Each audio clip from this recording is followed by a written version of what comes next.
আসসালামু আলাইকুম। আজকে আমি রান্না করব কাঁচা আম দিয়ে পুঁটি মাছ চচ্চড়ি, সেটা তোমাদের সাথে শেয়ার করলাম।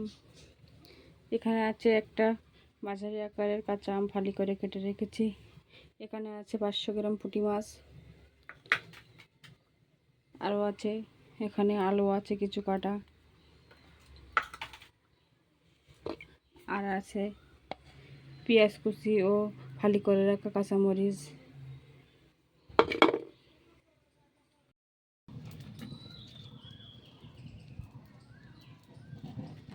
প্রথমে কড়াইটা দিয়ে দিয়েছি, দিয়ে একটু তেল দিয়ে দিলাম,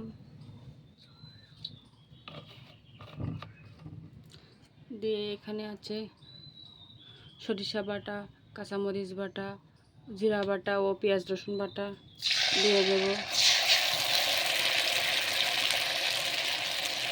দিয়ে দেবো অল্প একটু পানি,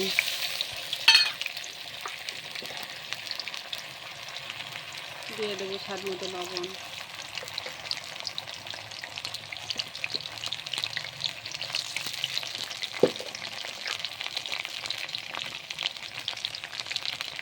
দিয়ে দেবো পরিমাণ মতো হলুদ গুঁড়া, দিয়ে একটু ভালো করে কষিয়ে নেব।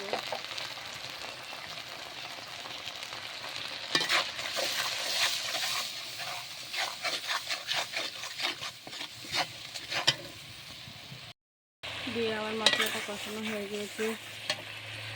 এখন একে একে সব উপকরণ দিয়ে দেবো। প্রথমে দিয়ে দেবো পুঁটি মাছ, দিয়ে দেবো কেটে রাখা পেঁয়াজ, ফালি করে রাখা মরিচ, দিয়ে দেবো আম কুচি,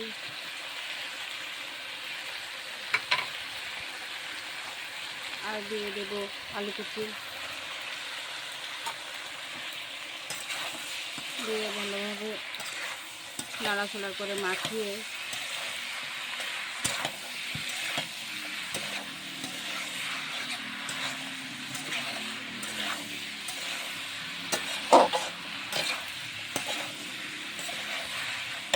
এখানে অল্প একটু ঝোল দিয়ে দেবো।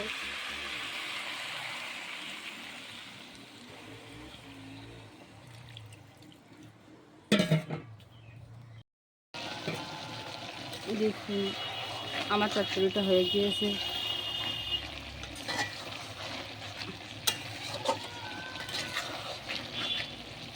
এখন পানিটা শুকিয়ে নামিয়ে নেব।